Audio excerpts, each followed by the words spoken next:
Akkam jirtu barattoota nagaa keessanii har'a moojulii barattoota reemediyaalii keessaa gaaffii 22 isin beektanii hubattanii gara yuunivarsiitii idileetti isin ceesisuu danda'u isiniif qabadhee dhufeera. Isinis ana waliin taatanii qayyabachuudhaan milkaa'inaan gara yuunivarsiitii idilee keessanitti akka ceetan gamanumaan isin affeera። ዛሬ ከሬሜዲያል ሞጁል ምዕራፍ 1 ወሳኝ የሆኑ ጥያቄዎችን በመሰብሰብ ይዤላችሁ መጥቻለሁኝ። እናንተም ከኔ ጋራ በማጥናት ዩኒቨርሲቲ የሬሜዲያል ፈተናችሁን አመርቂ ውጤት ይዛችሁ ወደ መደበኛ የዩኒቨርሲቲ ትምህርት እንድትሸጋገሩ ከወዲሁ ጋብዛችኋለሁ።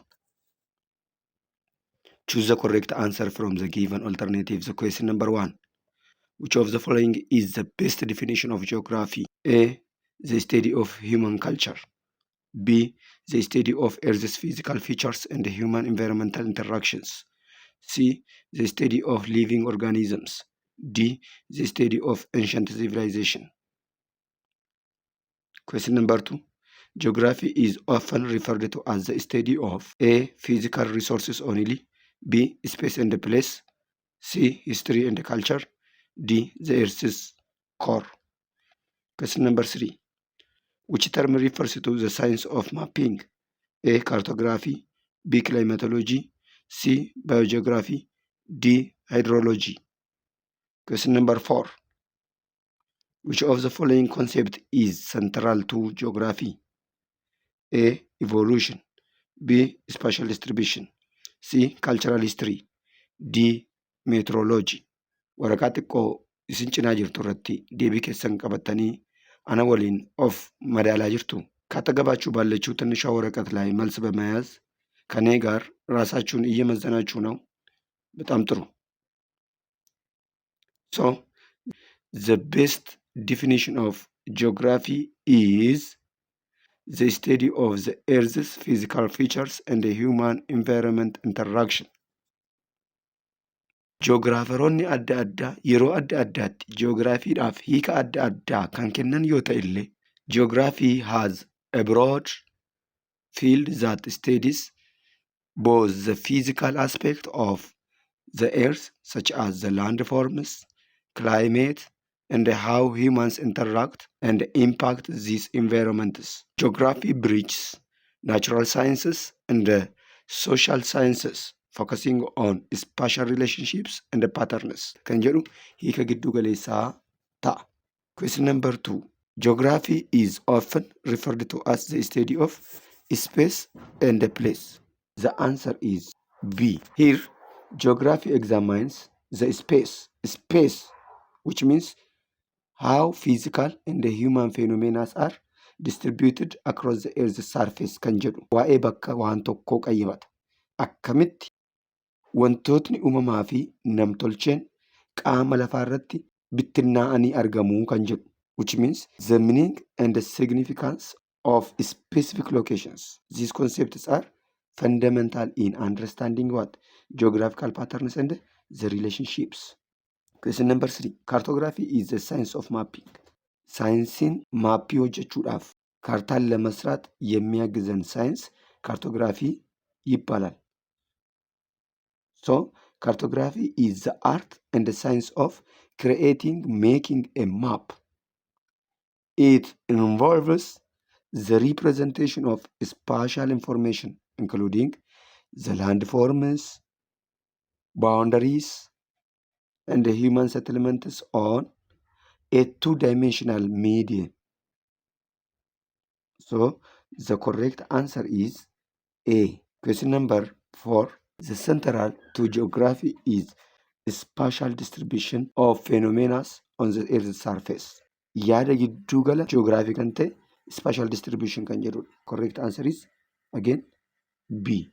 The spatial distribution refers to how phenomena are arranged across the Earth's surface kan jedhu qayyabata jechuudha. This concept is central to geography because it helps geographers to understand patterns, processes, and relationships in both physical and human interaction. Question number 5. The term geography was first coined by A. Aristotle. B. Eratosthenes. C. Ptolemy. D. Humboldt. Question number 6. Which branch of geography studies natural features such as landforms and climates? A. Human geography. B. Physical geography. C. Economic geography. D. Urban geography. Question number 7. Human geography focuses primarily on A. Rocks and minerals. B. Human activities and the relationship to the environment. C. Weather patterns. D. The structure of Earth's interior. Question number 8. Biogeography is the study of A. Trade routes. B. The distribution of plants and animals. C. Population growth. D. Political boundaries. Here, the term geography was first coined by a Greek man who is known with the nickname Father of Geography, Eratosthenes. So the answer is B. Yeroo jalqabaadhaaf jechi geography jedhamu kan hiika argate Eratosthenes nama አባ ጂኦግራፊ jedhamuun ለመጀመሪያ ጊዜ ጂኦግራፊ የሚለው ቃል ትርጉም የተሰጠው በግሪካዊው ኤራቶስቴንስ ነው። ኤራቶስቴንስ የጂኦግራፊ አባት በመባል ይታወቃል። Question number 6. A branch of geography that studies about the natural phenomena like landforms and the climates is physical geography. Damee ji'oogiraafii ta'ee waa'ee uumamaa kanneen akka haala taa'umsa lafaa fi haala qilleensaa qayyabatu fiizikaal ji'oogiraafii jedhama. Akkasumas dameen ji'oogiraafii waa'ee guddina lakkoofsa uummataa fi faffaca'insa isaanii walitti dhufeenya ilmi namaa naannoo isaa wajjin qabu qayyabatu human geography jedhama. Question number 7. Human geography focuses on the human activities and their relationship to the environment. So again, the correct answer is B. Here, human geography studies how human activities such as culture and development interact with and impact the environment. Hojiin ilma namaa naannoo isaa keessatti akkamitti dhiibbaa gochuu danda'a kan jedhu waa'ee guddina aadaa ilmaan namootaa naannoo isaa keessatti inni qabu kan qayyabatudha jechuudha. Question number 8.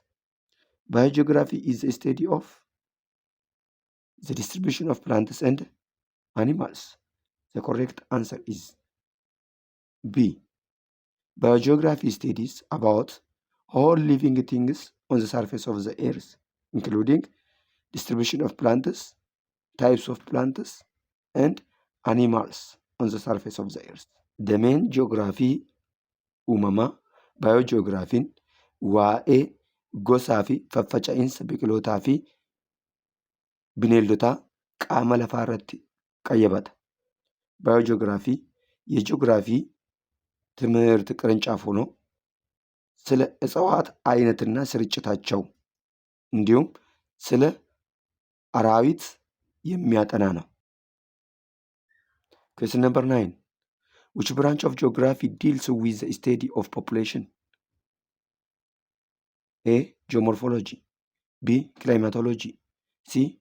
Demography. D. Cartography. Question number 10. Economic geography focuses on A. Weather and the climate. B. The distribution of economic activities. C. Migration patterns. D. Soil types. Question number 11. The scope of geography includes the study of Earth's surface, its processes, and the human interaction. B. The structure of the solar system solely. C. The history of human civilization. D. The laws of physics. Question number 12. A major focus of geography is the study of A. Space-time relationship. B. Genetic variations. C. Economic production. D. Biological evolution. Dameen ji'oogiraafii waa'ee uummataa qayyabatu diimoogiraafii jedhama. Akkasumas dameen ji'oogiraafii uumamaa waa'ee haala uumama lafaa fi adeemsa uumama lafaa qayyabatu ji'oomorfoolojii jedhama. Dameen ji'oogiraafii uumamaa waa'ee gosa haalaa fi faffacaatii qilleensaa qayyabatu kilaayimatoloojii jedhama. Ji'oogiraafiin waa'ee kaartaa fi hojii kaartaa qayyabatu saayinsii kaartoogiraafii jedhama. So deebiin gaaffii 9ffaa C diimoogiraafii ta'a jechuudha. Economic geography focuses on the distribution of economic activities.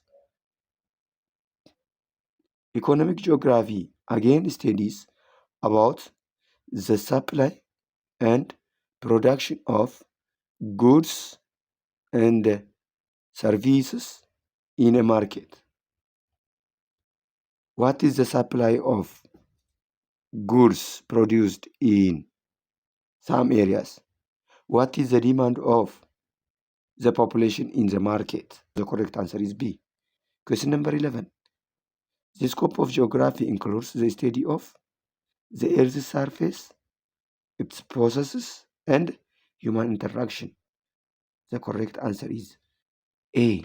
However, the scope of geography is very wide and dynamic, but basically it focuses on Earth's surface, its processes, and the human interactions. Kana lamaan keessaan ba'u jechuudha. Hagafee daangaan qayyabannaa ji'oogiraafii baay'ee bal'aa fi jijjiiramaa ta'ullee waa'ee qaama lafaa qayyabachuu fi adeemsa qaama lafaa akkasumas hojii ilmi namaa naannoo isaa keessatti qabu geospatial kan jedhamu sana qayyabataa jechuudha. Question number 12. A major focus of geography is the study of space-time relationship. Again, the answer is A. Here, geography studies how phenomena are distributed in space and the changes over time. Question number 13. Which of the following best represents the global scope of geography? A. Studying regional landform only. B. Understanding the Earth as a single interconnected system. C. Analyzing specific local climates. D. Studying historical events. Question number 14. Regional geography focuses on A. Global phenomena. B. A specific area or region. C. The Earth's atmosphere. D. Biological ecosystem. Question number 15. The primary aim of geography is to A. Predict weather. B. Explore spatial relationships on Earth. C. Understand ancient texts. D. Study cultural heritage. Question number 16. The systematic approach in geography focuses on A. Regions' specific characteristics. B. Individual components like climate, vegetation, and population. C. The cultural aspects of a society. D. The history of geographical thoughts. The correct answer for question number 13 is understanding the Earth as a single interconnected system is B. The specific area or a region is a regional geography focuses. So again, the correct answer is B.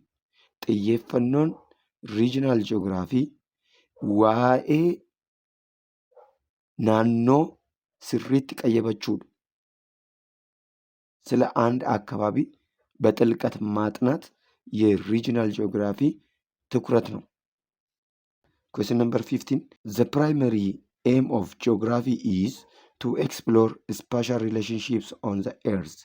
The correct answer is again B. Question number 16.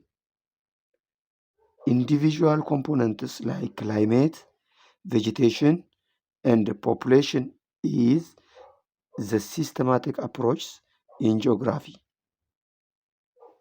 So B is the correct answer. Let's see the detail here. For question number 13, geography examines the interconnectedness of natural and human systems on a global scale. Walitti hidhaminsa uumamaa fi namtolchee naannoo keessatti jiru kan qayyabatudha ji'oogiraafiin. Ji'oogiraafii ስለ ተፈጥሮና የሰው ልጅ የእጅ ስራን ግንኙነት በአንድ አካባቢ ውስጥ የሚያጠና ነው። Regional geography studies a unique characteristics of specific regions. For example, climate of Africa, culture of Africa, climate of Ethiopia. Geography again seeks to understand how physical and human phenomena are arranged and interacted in space. Systematic approach studies specific themes or processes across the earth regardless of region. Region miti kan inni qayyabatu systematikiin ta'ii ifaa ta'e naannoo keessatti qaama lafaa irratti kan ta'u qayyabata. Question number 17. The regional approach in geography focuses on A. Global phenomena, B. Spatial relationships across regions, C. The characteristics of specific area, D. Earth's tectonic activities. Question number 18. Quantitative methods in geography are used for A. Predicting economic trends, B. Mapping spatial data, C. Analyzing cultural narratives, D. Understanding ancient civilization. Question number 19. Which method is associated with collecting field-based geographical data? A. GIS mapping, B. Laboratory experiments, C. Statistical analysis, D. Remote sensing. Okay. Question number 70. The characteristics of a specific area is a regional approach in geography. Question number 18. Quantitative approach in geography is used for mapping spatial data. So the correct answer is B. Question number 19. The method which is associated with collecting field-based geographical data is remote sensing. Mee ibsatti aanee jiru kana haa ilaallu. Regional approach studies the natural and the human features unique to specific regions, whereas the quantitative method involves numerical data and the tools such as GIS to analyze spatial patterns. And also, remote sensing uses satellite or aerial imageries to gather data about the Earth's surface without physical contacts. Question number 20. The environmental determinism suggests that A. Human behavior is entirely shaped by environmental conditions. B. Humans can modify their environment. C. Environments are irrelevant to humans' activities. D. Culture indicates human behavior. Question number 21. Possibilism emphasizes on A. Environmental constraints on human activities, B. human agency in overcoming environmental challenges. C. The dominance of physical processes. D. Technological determinisms. The environmental determinists suggest that human behavior is entirely shaped by environmental conditions. Why? They believe that environment has the entire power to shape, to modify every activities of human beings. Akkamitti amanu warri environmental deterministoota? Ilmi namaa inactiveedha. Naannoo isaa keessatti waa gochuu hin danda'u. Naannoon ilma namaa irratti dhiibbaa gochuudhaan akka isaan dhiibbaa naannoo keessatti jiraatan isaan taasisa malee ilmi namaa naannoo isaa akka isaaf tolutti mijeeffachuu hin danda'u. Akka naannoon isaaf mijeessetti jiraata malee jedhanii amanu jechuudha. Environmental determinists ምንድነው ብለው የሚያምኑት? አካባቢ በሰው ልጆች ላይ ጣልቃ ገብነቱ ሰፊ ነው። አካባቢው በሚፈቅድላቸው እንጂ የሰው ልጆች ራሳቸውን ከአካባቢው ጋር አመቻችተው ለመኖር አይችሉም። ሞዲፋይ ሊያደርጉት ሊያስተካክሉት አካባቢው ለህይወታቸው ምቹ እንዲሆን ሊያስተካክሉት አይችሉም። ጣልቃ ገብነትን መስጠት አይችሉም። አካባቢያቸው በፈቀደላቸው ልክ ብቻ መኖር ነው የሚችሉት ብለው ያምናሉ ማለት ነው። በተቃራኒው ኢንቫይሮንመንታል ፖሲቢሊስቶች ደግሞ የሰው ልጆች አካባቢያቸውን በመቀየር ለህይወታቸው ምቹ በሚሆነው መልኩ ሊያስተካክሉት ይችላሉ፣ ሊያመቻቹት ይችላሉ ብለው ያምናሉ። ፋላ ኢንቫይሮንመንታል ዲተርሚኒዝም ከንተ ፖሲቢሊዝም ilmi namaa naannoo isaa mijeeffachuudhaan jireenya isaadhaaf akka mijataa ta'u taasifachuu danda'a. Fakkeenyaaf naannoo qilleensa gammoojjii keessatti ilmi namaa yoo jiraate qilleensa gammoojjii sana biqiloota dhaabuudhaan akka inni baddaa fi badda darreetti jijjiiramu taasisee jireenya isaa gaggeeffachuu danda'a jedhanii amanuu jechuudha. Possibilistoች the correct answer is A. Question number 21. Possibilism emphasizes on human agency in overcoming environmental challenges.